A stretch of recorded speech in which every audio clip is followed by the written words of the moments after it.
Hello दोस्तों, मैं राहुल और स्वागत है आप सभी लोगों का आपके अपने चैनल टारगेट बोर्ड एग्जाम में। तो दोस्तों आज की इस वीडियो में हम लोग देखने वाले हैं साइंस के महत्वपूर्ण बहुविकल्पीय प्रश्न, ठीक है, जो कि आपके पेपर में 20 अंक का पूछा जाता है। 20 बहुविकल्पीय प्रश्न आते हैं, तो यहाँ से बहुविकल्पीय प्रश्नों की जो इंपॉर्टेंस है वो बहुत ज्यादा है, क्योंकि अगर सारे के सारे आपके सही हो जाते हैं तो 20 नंबर आप के पक्के हो जाएंगे। और अगर आप पास होना चाहते हैं तो 3 नंबर इधर उधर का और कोई प्रश्न कर लेंगे तो आप आसानी से पास हो सकते हैं, ठीक है।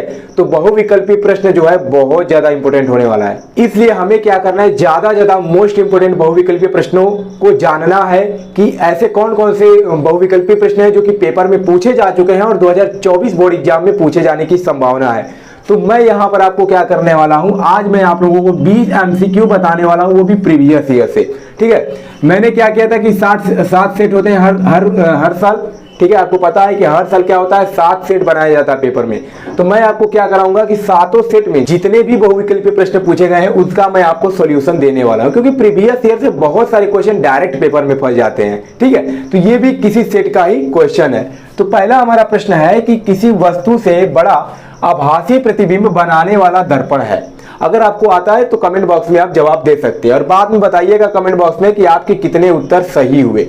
ऑप्शन नंबर पहला दिया है समतल, ऑप्शन नंबर बी दिया है अवतल, ऑप्शन नंबर सी दिया उत्तल और ऑप्शन नंबर डी दिया है कोई गोलीय। तो इसका कौन सा ऑप्शन करेक्ट हो जाएगा, तो इसका ऑप्शन नंबर बी करेक्ट हो जाएगा, अवतल। जो आभासी प्रतिबिंब बनता है वो किस दर्पण में बनता है, तो वह अवतल दर्पण में बनता है। बहुत ज्यादा इंपॉर्टेंट है, कई बार पेपर में पूछा जा चुका है, ठीक है। तो इसको याद रखिएगा। दूसरा क्वेश्चन है कि मानव नेत्र जिस भाग पर किसी वस्तु का प्रतिबिंब बनाता है उसे हम क्या कहते हैं। ये जो क्वेश्चन है थोड़ा सा घुमा दिया है। हमें पता है कि जहां प्रतिबिंब बनता है उसको क्या कहते हैं, रेटिना कहते हैं, लेकिन अगर ऑप्शन में देखेंगे तो कहीं रेटिना का नामो निशान नहीं है। तो यहां पर आपको पता होना चाहिए कि रेटिना को ही हम लोग क्या कहते हैं, दृष्टिपटल। दृष्टिपटल ये रेटिना को ही कहा जाता है। तो अगर रेटिना ना देकर दृष्टिपटल दिया है तो वो हमारा ऑप्शन करेक्ट होगा। तो देखिए कहां पर दिया है, ऑप्शन नंबर ए परितारिका, ऑप्शन नंबर बी दृष्टिपटल, ऑप्शन नंबर सी पुतली और ये दिया है कार्निया। तो ऑप्शन नंबर हमारा बी करेक्ट हो जाएगा, दृष्टिपटल। और कार्निया का भी समझ लीजिए, जहां से होकर प्रकाश हमारी आंखों में प्रवेश करता है तो वो क्या कहलाता है, कार्निया कहलाता है, ठीक है। तो यहां से भी क्वेश्चन बन सकता है, इंपोर्टेंट है। और यहां का हमारा उत्तर हो जाएगा दृष्टिपटल, जो कि कार्निया को ही कहा जाता है। अगला क्वेश्चन है कि श्वेत प्रकाश का कौन सा रंग कांच की प्रिज्म से गुजरने पर अधिकतम विचलित होता है। बहुत ज्यादा इंपॉर्टेंट और बहुत ज्यादा आसान भी आप पढ़े होंगे। श्वेत प्रकाश का कौन सा रंग कांच के प्रिज्म से गुजरने पर अधिकतम विचलित होता है, मतलब अधिक से अधिक फैलता है। ऑप्शन दिया है पीला, बैगनी, लाल और नारंगी। तो इसका जो करेक्ट ऑप्शन होगा वो हो जाएगा बैगनी। बैगनी जो रंग होता है ये ज्यादा फैलता है, ज्यादा विचलित होता है, ठीक है। तो बैगनी हमारा करेक्ट ऑप्शन हो जाएगा। चौथा नंबर क्वेश्चन है कि एक विद्युत चुंबक का क्रोड बनाने के लिए सबसे अधिक उपयुक्त पदार्थ कौन सा होता है, ठीक है।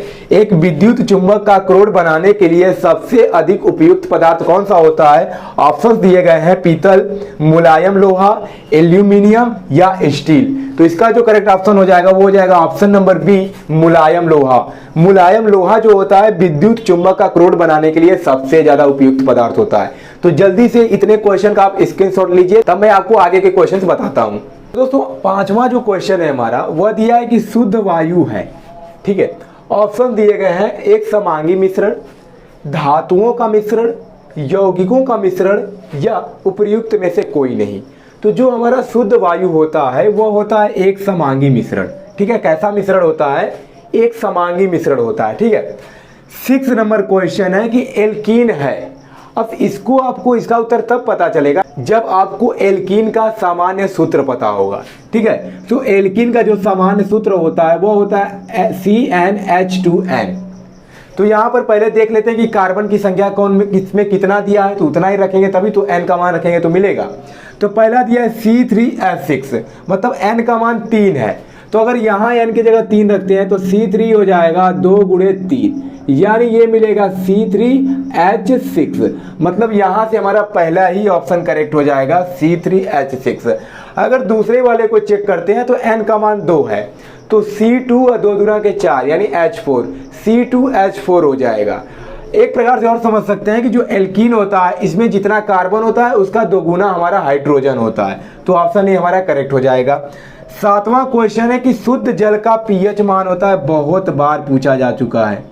ठीक है, शुद्ध जल का पीएच मान कितना होता है? ऑप्शंस 0, 1, 7 या 10। तो हमें पता है कि जो हमारा शुद्ध जल होता है वो उदासीन होता है, ना तो अम्लीय और ना तो क्षारीय। तो हमें पता है जो आप पीएच पैमाना जानते होंगे कि 7 से कम रहता है तो क्या होता है, 7 से ज़्यादा रहता है तो क्या होता है, लेकिन अगर 7 ही रहता है तो उसको हम उदासीन कहते हैं। तो ऑप्शन नंबर सी करेक्ट हो जाएगा 7। तो जो शुद्ध जल का पीएच मान होता है वो 7 होता है। 8वां क्वेश्चन है कि नवीकरणीय ऊर्जा का एक पर्यावरण हितैषी स्रोत है।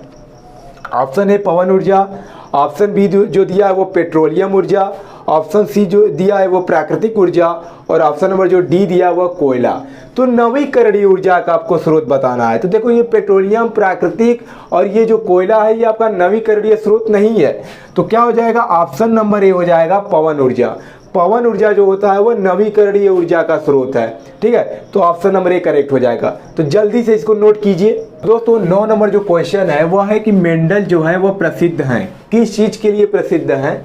ऑप्शन ए आनुवंशिकता के क्षेत्र में, ऑप्शन नंबर बी दिया है डीएनए की खोज करने के लिए, कि सूजननिकी के लिए, या जैव विविधता के संरक्षण हेतु।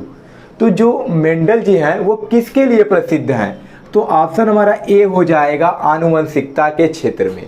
ठीक है, इसके लिए क्या है, प्रसिद्ध है। 10 नंबर क्वेश्चन है कि शुक्राणुओं का निर्माण कहाँ होता है? ठीक है, ऑप्शन ए शुक्रवाहिकाओं में, ऑप्शन नंबर बी है अंडाशय में, ऑप्शन नंबर सी है वृषण में, और ऑप्शन नंबर डी है यकृत में।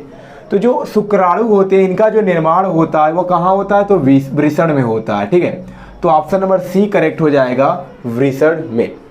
11 नंबर क्वेश्चन है कि कूपिका कहाँ पाई जाती है? पढ़े होंगे, तो ये सब जीव विज्ञान के क्वेश्चन है। यकृत में, फेफड़ों में, आमाशय में या जीभ में? तो जो कूपिका होती है वो हमारा पाया जाता है फेफड़ा में। ठीक है, किसमें पाया जाता है? फेफड़ा में।